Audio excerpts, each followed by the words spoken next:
All right, may I have the first slide, please? Happy New Year, Rotarians.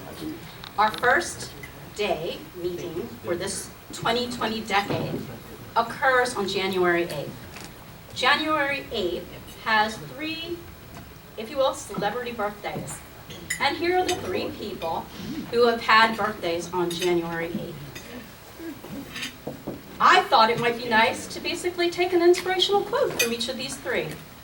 But of course, being Rotary, I think it should, jar you a little bit to start the year and have, a little, can you match the quote to the celebrants? So here you are. I'm going to give you just a few minutes, not too long.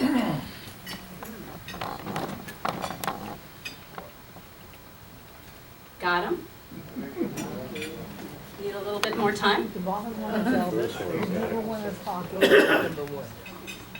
Okay. the top one Hit it. is David Bowie. Oh, really? How did you do? The people behind me got it all wrong. All right. Again, Happy New Year. And Happy Decade.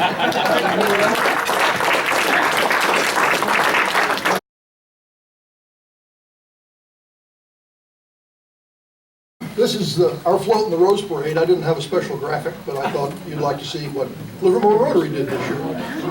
That's impressive. Yeah, isn't it amazing, what you can do with a couple of $100? Yeah. We were contributors to that, which raises me to the subject of fundraising, which I will go to next. It's a tradition of mine that at the start of every new president's year, I try to join the President's Club at the very first, because to encourage the poor soul that has the job. This year I didn't, because I had real concerns about the guy doing the job. A little quicker, please.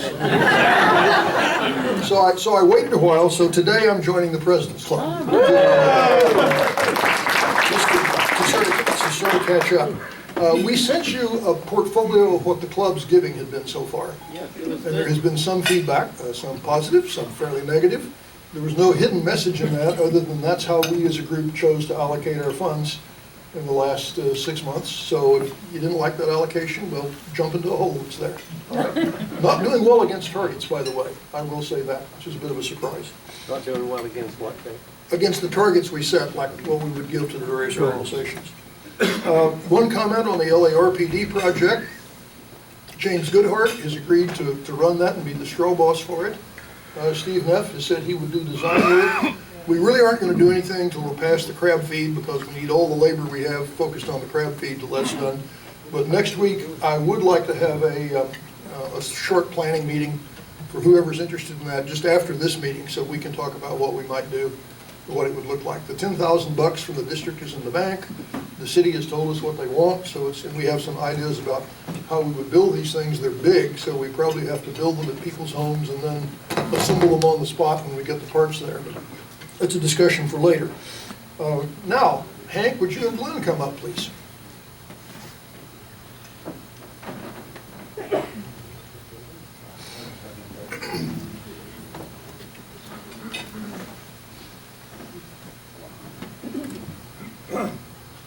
Glenn is our newest member. Hank was his sponsor.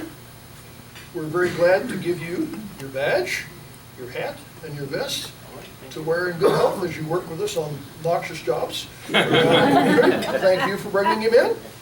We got a picture. Great. Look forward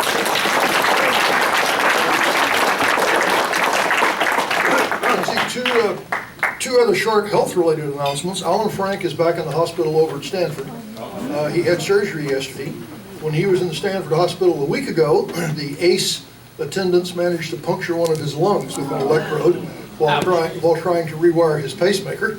So that took him a few days to recover from. We're hoping they do better this time, or they brought a different team in.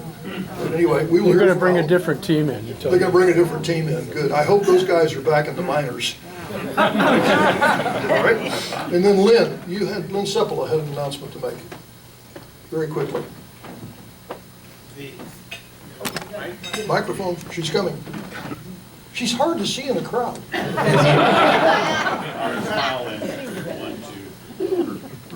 as you probably are well aware, that Stanford Health, Valley Care, and Foundation met its goal of $1 million for the Certified Stroke Care Center. So thank you for everybody who participated. And for that, I'll join the President's Clubs. Okay, good. I told Mary that was a unique contribution to make because A, we might need it, or B, in any case, it was a good gift to the community. So I'm very glad you met your goal.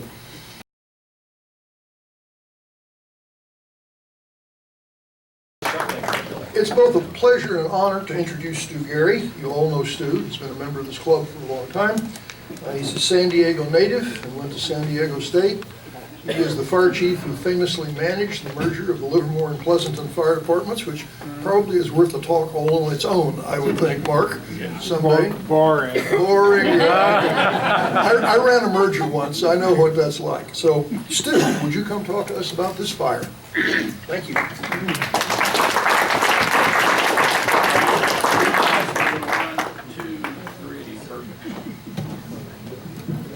This is a hard room to brief in, so I need to see my slides and not cut either wing off, so I'm going to wander a little bit. But a lot of compressed stuff. So this is a 50 to 60 minute briefing hacked to about 25 minutes. This is going to be a briefing by fire hose. Only John Shirley has permission to fall asleep. And I'm going to start with some facts and figures, but there's a story here. And the story is the story of the fire, not the firefighters, not the affected public. The fire has a story. The fire has a story over geography. Mother Nature and man confronted each other. And you all know somewhat flippantly, Mother Nature always wins. Mother Nature on this day and time got very, very angry and ran the table on the largest public agencies in the United States. The LA County Public Works Agency is the largest DPW in the United States. LA County, if you discount CAL FIRE being statewide, LA County Fire is ginormous. They have $1 billion a year, I didn't stutter, general fund budget. LA City Fire is ginormous. They run mammoth aviation fleets. They have the best of everything. They were run into the ground. And the public was very unhappy, very unhappy. The elected officials were even more unhappy. We were called in, I was called, sole sourced, a year ago this month, to put a team together because the LA County Board of Supervisors wanted an outside independent after action review.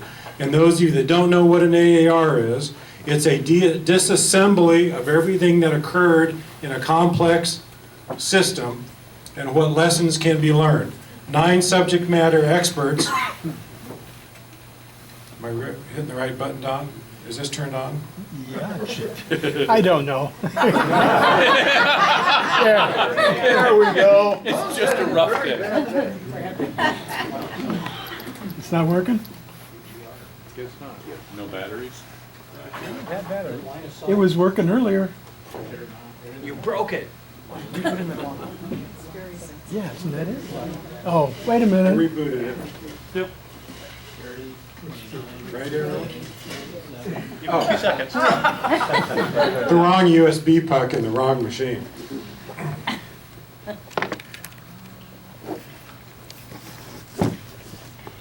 There we go. There we go. Anyway, so the team had to research for some trivia, 4,700 documents. We interviewed 111 personnel, over 98 hours of agency personnel interviews across every agency in 2 counties. This fire started in Ventura County, across 2 counties. We also sat through 2 weekends of public testimony, angst-filled hearings, where the public was allowed to come up and testify to a 25-member commission appointed by the Board of Supervisors.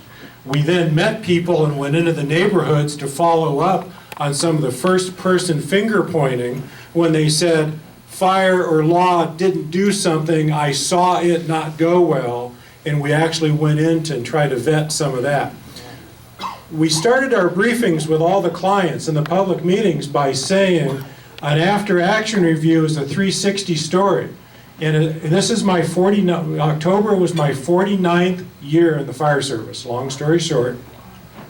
I didn't fully comprehend until this job that participants, even in their own agency, didn't know what somebody else a mile away was suffering through. And we're telling everybody an AAR is a 360 story. So by the time we came along and did the work, the LA Times had run hit piece articles. The public and the board were at each other's throats. They were throwing agency issues under the bus. And we stepped back and said, can we all just calm down and follow the fact pattern? And you all need to listen to each other's story. And they hadn't done that yet. None of the factions had. What were the incident facts? A little under 100,000 acres across 2 counties. They successfully, although by happenstance at points, they evacuated 250,000 people without a single casualty. Now remember, we were called in because the perception was the fire did not go well. Casualties were limited to 3 fatalities, no significant injuries to civilians or firefighters. Not a single person went to a burn unit. There were no significant aircraft or fire engine accidents with significant aviation resources running around the clock for days. The LA County and City Fire helicopter pilots, hot seated and hot bunked. You were flying, eating, or sleeping. The mechanics were turning a wrench or sleeping. The airframes went around the clock. They husband their engine and transmission hours for late fire season. They don't do frivolous training in March. They keep the machines fully FAA compliant, so if they have to sprint for days or weeks at a time come fall, they can do so without pulling an airframe down for required maintenance. 9 victim shelters, 6 animal shelters were opened. Disaster assistance centers for the burned out homeowners were stood up by the county in 2 weeks. That was a record. Brand new private property debris removal practices were implemented with Cal EPA. You burn down 1,600 homes. I could give you a whole nother briefing on the toxics results that have to be cleared off the land. Significant care was for the displaced animals. Significant health care had to be provided to the displaced populations. In all, across both counties, a little over 1,600 structures were destroyed. In LA County, 36% of the home loss was in the city of Malibu. 184 homes, 5 commercial structures were damaged elsewhere. The county public agencies would say, well, hold the fort. Yeah, we lost 1,600. We only killed, only 3 perished, and none of them due to agency inactivity. They made stupid human decisions and stayed or went back where they shouldn't have, and the fire killed them. If they just had evacuated, the 3 casualties would not have happened. But they saved 57,000 structures, largely because Mother Nature didn't turn a wrong way. $52 million in fire suppression costs. We can talk about the costs later in a moment to Australia. Of that $52 million direct suppression costs, $7 million went to aviation. Now the fire story has to be understood in context. And I was even surprised, as a Southern California native firefighter, my generation knows Malibu burns. Pepperdines have been threatened several times. It's just kind of like once or twice a decade, they hold a party in the Santa Monicas for this California Fire Service. One canyon burns, several hundred engines show up, they protect Malibu or Pepperdine, and everybody goes home semi-happy. But wait a minute, since 1897, there's been a repetitive fire cycle in the Santa Monicas. Before Woolsey, across 45 different fires, 1,800 structures have been lost, 500,000 acres burned before Woolsey. The fire behaved by no previous Santa Monica fire in that Woolsey burned 3 drainages at once. So as I show you the map in a moment, remember the coastline runs differently there. It's not north-south, it's east-west. So the northeast Santa Ana winds blow down through canyons through the Santa Monicas. Typically 1 canyon at a time lights off. This time all 3 went simultaneously. because of where the fire start was. Extreme fire weather, extreme topography at the start point. Now, the public said the agencies weren't prepared. What else happened on November 8th a year ago? What was the other big tragedy story on November 8th in California? The campfire, Paradise. Paradise totally overwrote Woolsey in the news because of the life lost was devastating. The structure loss was devastating. Woolsey was bigger and faster, but didn't quite get the press attention because of Paradise.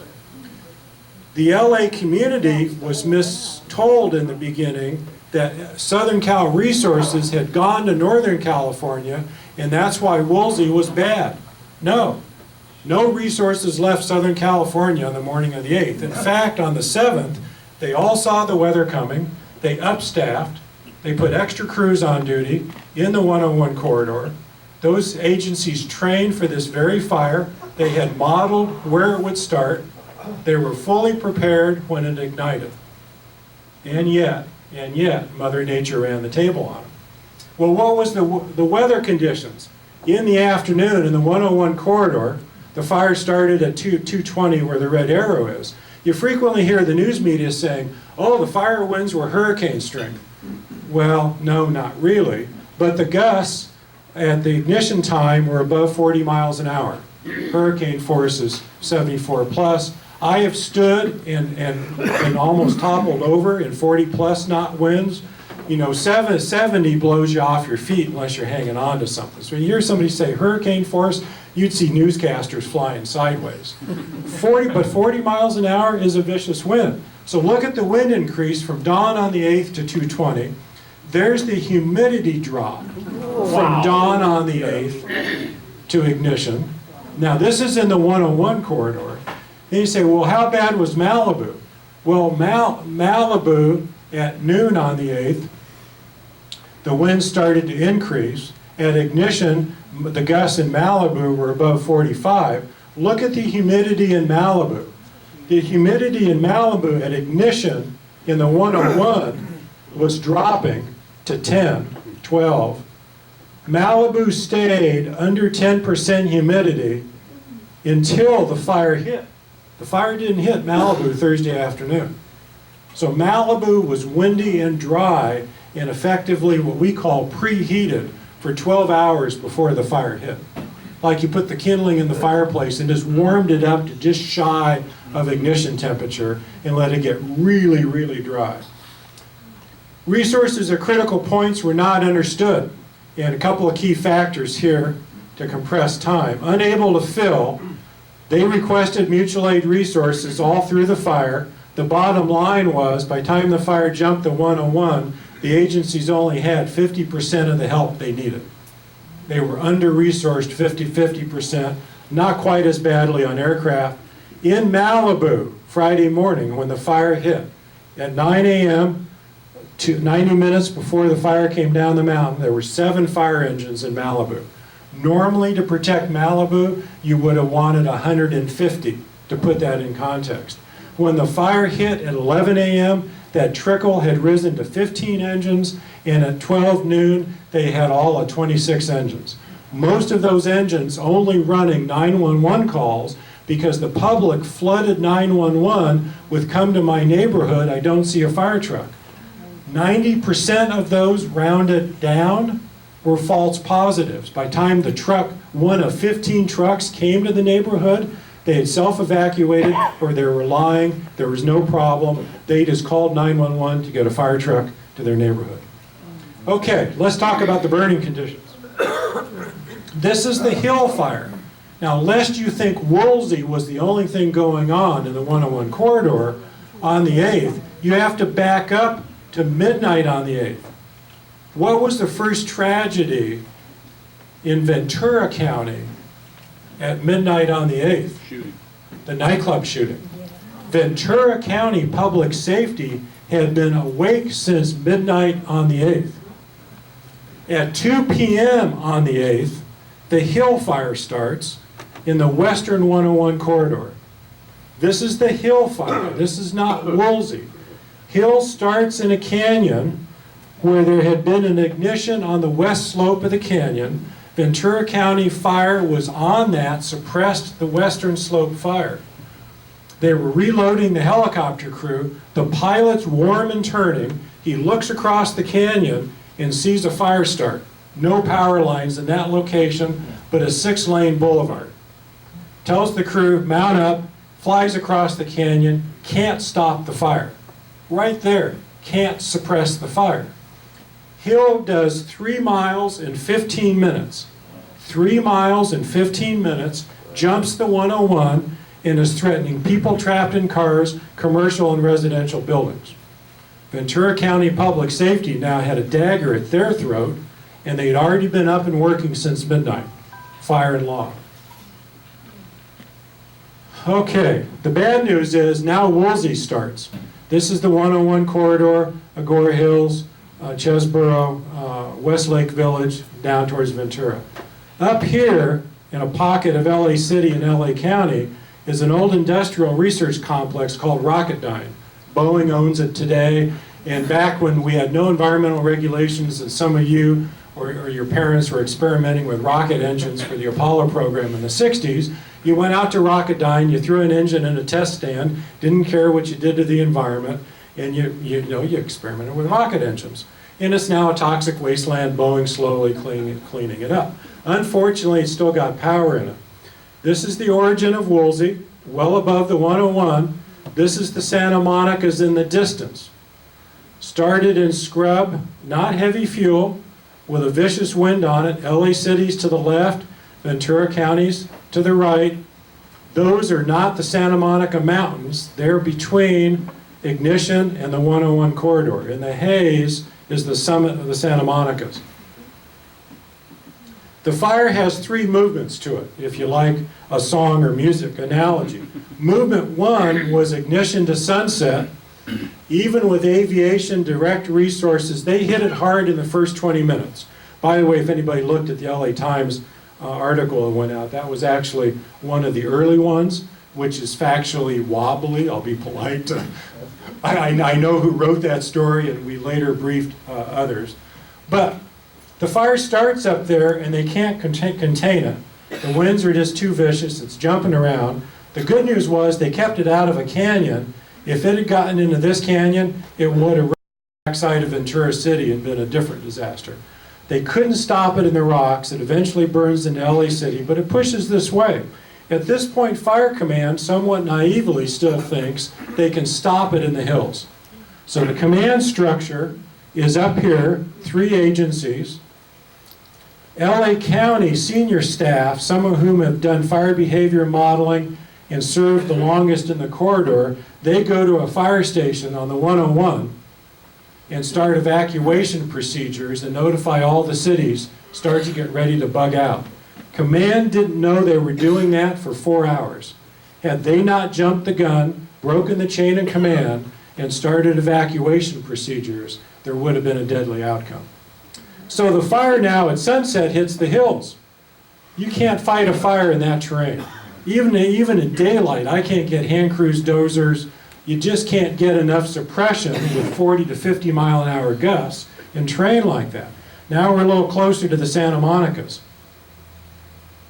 So now the fire comes down, has to come down in the evening. The winds shift several times. They start clocking north, northeast, more northeasterly. So that this little pocket of ignition, it starts to spread laterally and it starts to spread down. Until about 9 p.m. in the evening, they still think they can stop it. They're now arguing with the evacuation group, but have finally embraced the philosophy of evacuating the 101 communities. Malibu's at the command post, and Malibu knows the 101 is threatened. No one is yet telling Malibu, run for your lives. The fire starts working down through the neighborhoods. A couple of wind shifts push it dramatically this vector. And the moral of the story I'm about to tell you is from Ignition to Point Doom, which is not burned in 100 years.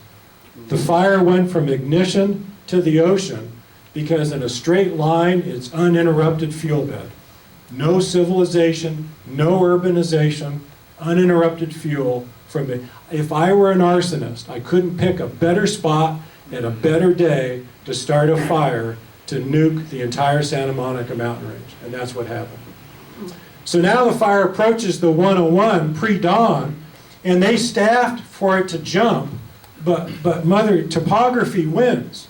The fire didn't come up to the 101 and said, "Mother, may I, at a flat spot, can I please cross?" Oh no, the fire came down those moguls, those hills, and it jumps peak to peak.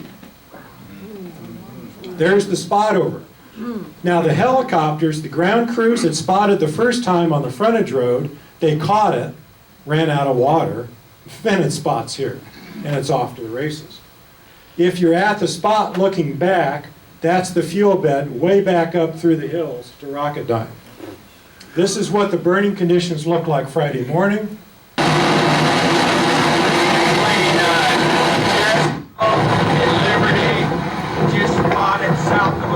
That's the spot on the hill within 60 seconds of spotting. This is what it looks like back of the spot fire. Well, how bad was it? Well, the spot crosses the hill and goes into an area that proceeds to be now, because of the wind shifts, the fire crosses the 101, continues to spot from the structure damage up here. The fire widens and now burns all three corridors in the mountains. 5:15 to 5:20, it crosses the 101. It hit the beach a little less than noon. This entire mountain range effectively burned in 6 hours. I'll show you the math in a couple of slides. That's an unprecedented rate of spread. So it leaves the jump spot, hits a little valley called Malibu Lakes, burns through all the rural communities on the north side of the big Santa Monica peaks, proceeds to go over the top of the Santa Monica peaks. Remember this slide, because a few more slides, it's now coming down the mountains into Malibu. There's Point Doom, if you've ever driven PCH, downtown Malibu. This is a housing community out here. So now as the fire comes down into the slopes into Santa Monica, the only resources besides those 10 engines were the helicopters. So the helicopters, to protect homes on the upper inland side of Malibu, started dipping from swimming pools. There is no written policy for that. A Firehawk firefighting helicopter is the equivalent of a military Black Hawk. One of the pilots I flew with, and by the way, it took me 4.5 hours of flying 3 different ships over 2 months, interviewing both ground commanders and senior command pilots. How did you not stop the fire? What happened at what point? So we're at this point, the pilot says, "Yeah, no big deal. I stopped and hovered and snorkeled out of this pool. My rotor tips feed off the roof between 2 palm trees." The pilots were that desperate to try to do something to stop the fire. They did save a few homes on this ridgeline, but not enough. This one's gone, had fuel right to it. This one's gone, had not as much fuel to it, but they saved some that had pretty good clearances also. But it wasn't enough. That's the train coming down from the summit of the Santa Monicas. You look from entering the city to the ocean. Malibu's pretty wide. Malibu's also pretty sparsely populated. The reason Malibu burned is there's open fuel bed between the subdivisions. It didn't hit a wall of homes that could be defended with fire engines. Calabasas, Agora Hills lost homes, but at the edges, the first or 2 streets in. Urbanization stopped the fire spotting. This is daytime fire behavior down in Malibu late afternoon. This is fire behavior above PCH. I'm going to take you in a minute to that slide of how the fire angled into Malibu. You do not want to be on PCH in a civilian vehicle with that kind of radiant heat coming down on the roadbed. This is what the fire looked like as people were trying to evacuate. Malibu noticed late, evacuated late. As you left Malibu that morning, if you looked up coast, you saw smoke from the hill fire. Upper PCH, Pacific Coast Highway, was open, but you would have seen the hill smoke and said, well, I'm not turning right, I'm turning left. 15,000 people turned left and gridlocked PCH. Remember the angle of the smoke coming down that slope I showed you? If that fire had swung more easterly and come right down on the heart of Malibu, all these people on PCH and gridlock would have been another Paradise Fire tragedy. Mother Nature kept it off of inland PCH long enough for the gridlock to disappear. They were not prepared for the gridlock, and in fact, they were evacuated because of one CHP captain who had experience in Santa Monica was finally told by the clueless sheriff at that point, you know, we got this gridlock problem on PCH, what do you think you can do? He called Santa Monica and off the top of his head dictated contraflowing PCH. And looking at Sherry and city engineer, you just don't turn a roadbed backwards without solving the problem for 15 miles inland because you're making everybody drive the wrong way through interchanges. The guy knew enough off the top of his head to go click, click, click, here's what I want you to do. They cleared PCH before the fire hit.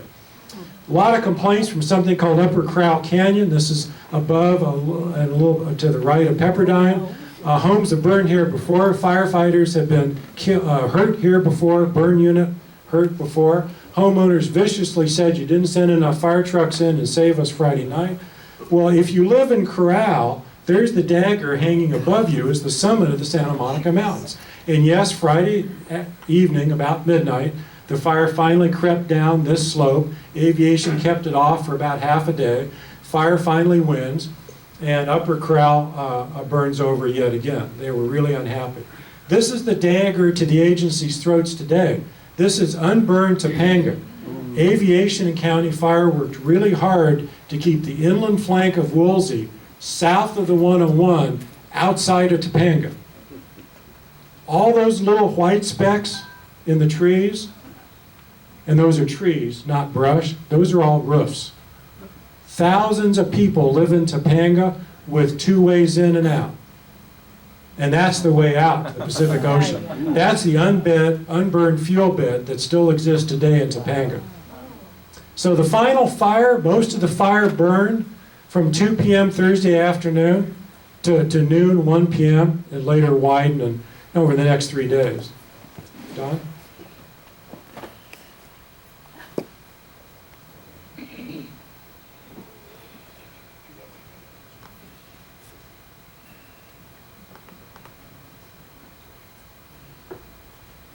Come on, baby. What's wrong with you? There we go. There we go.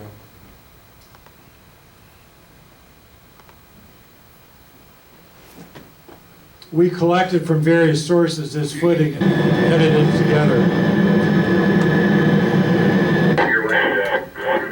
That's called sheeting. Football field size at a time, low level wind on it just sheets the fire ahead. That's some of the fire behavior. What it looked like driving on the 101 as the fire was spotting and bumping right up to the 101. Just listen to this. It's a Friday morning.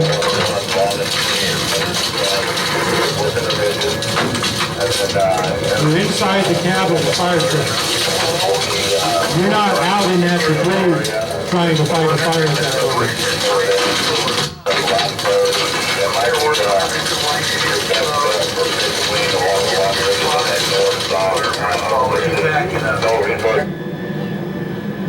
Santa Monica Ridge Tops is the fire. It's already 7:30 a.m.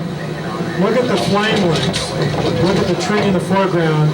Look at the flame links coming off the top of that peak. That is just unprecedented.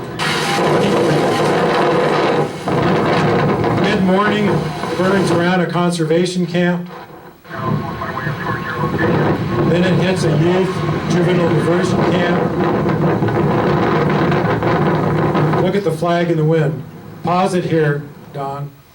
This is Malibu. This was a lifeguard boat offshore. What you're seeing is a fire whirl, aka tornado, in the vicinity of Malibu High School. So as the thermal heat energy comes downslope, the cold ocean air was still coming upslope, and it starts that spin to occur. And the public says, well, next fire, I'm going to stay behind and protect myself. You firefighters didn't show up in mass. You let, quote, you let Malibu burn. And we had to trying to educate the public. If you're in the vicinity of this, you will not survive. The human body is comprised mostly of what? Water. What temperature does water boil at? What do you think the heat is near that fire whirl? You don't survive an inhalation injury. You don't go to a burn unit and survive with a scorched trachea, upper respiratory. Go ahead, Don.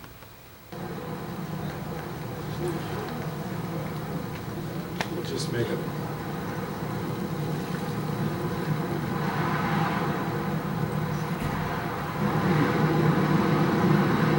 So still not quite down to the beach at that point. This is, don't stop it here, Don. This is just big chunks. They're not all on fire. Now this is 60 seconds. This is spotting in the slope above Malibu. This is the same helicopter that was dipping from the swimming pool. So he's back down from the first row of homes. He's hovering near a home to say, how badly is this going to spot? And his observer was smart enough to pull out his iPhone and tape this. We put a running clock to it. So the big fire front's at the top of the screen coming down slope. It's raining burning embers down slope. And watch how fast these little spots grow and accumulate. 35 seconds in. 40 seconds in. You're still well below the main fire front at this point. 45 seconds in, he starts to turn. He looks up slope and says, oh damn, I'm going to be cut off there. Because again, a helicopter can't fly in extreme heat. He's got to have air under his rotor blades.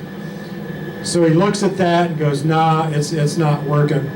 And he ultimately swings, pivots away. All those little spots are now a new front in front of the main front. That happens over and over and over again. That's not an unusual occurrence. We'll go back to the slide deck, please. There we go.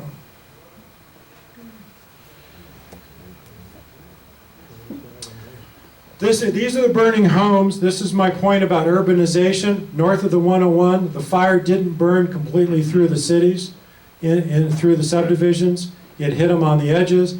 The heat mass and the winds and the terrain were so vicious. By the time the fire came through the Santa Monicas, it pretty much took out every structure in its path. Now, the common civilian question is, well, what about air tankers? Can't we just bomb this thing into submission in a military sense? This is called a VLAT, a very large air tanker. No, you can't. Yes, they carry a lot of water. It takes a year to re-engineer and certify and train a VLAT crew. There's not enough in the world. Australia's taking everything out of North America right now. Those planes would not fly in Malibu. The Canada Super Scooper planes that are pontoon planes that fly and scoop couldn't fly Friday morning in Malibu because the thermal and updraft winds were too vicious. I'm looking at Bob, as a pilot. You just can't put an aircraft any old place sometimes, and one with a belly full of water at 8.5 pounds to the gallon.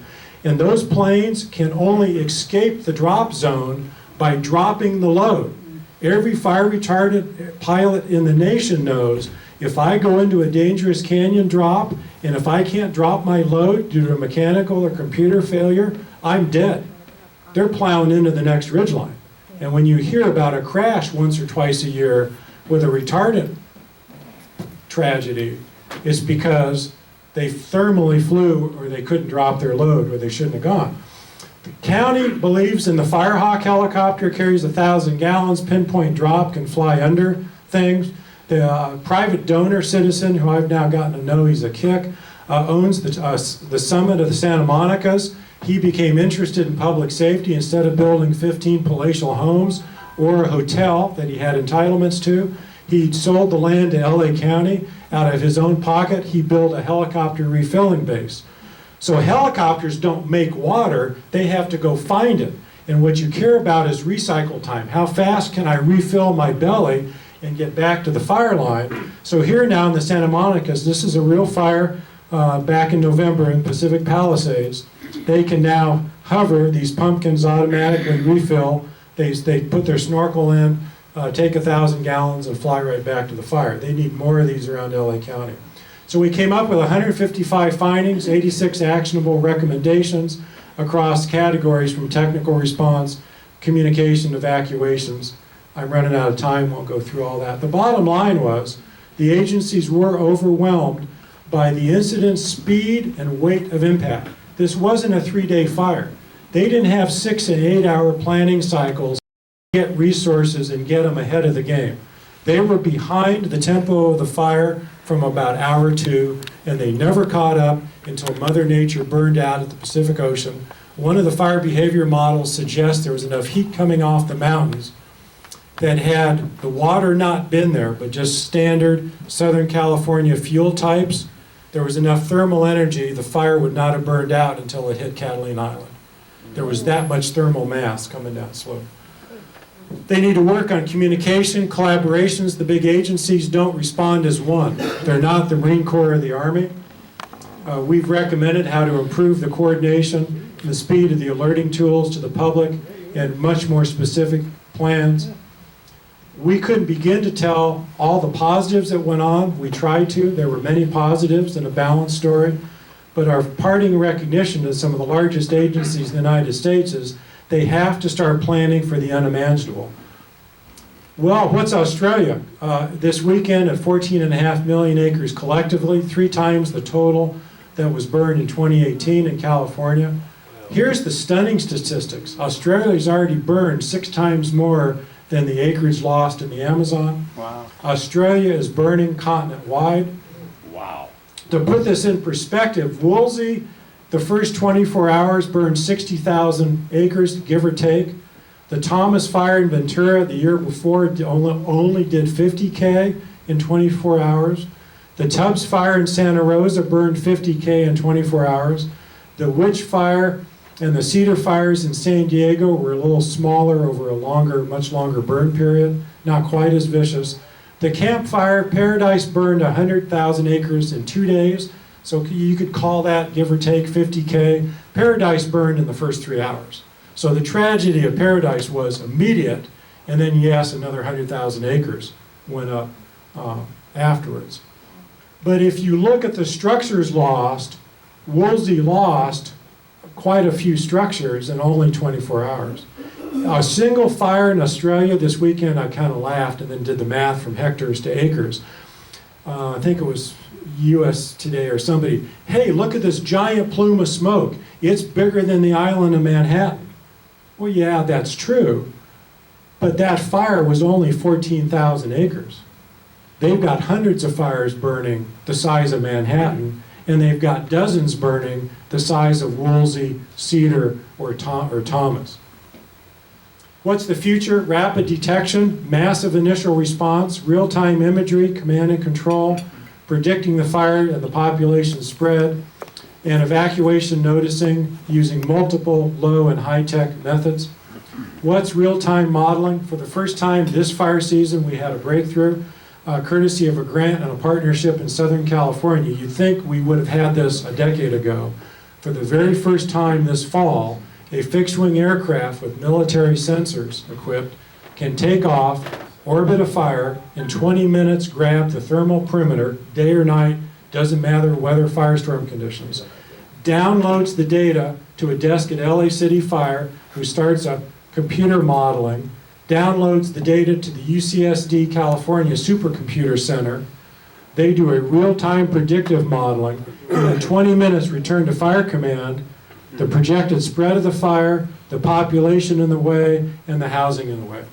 20-minute real-time modeling. That's what one of the infrared images looks like. And with that, I'm out of time. I'll stick around for your questions. Thanks for your patience.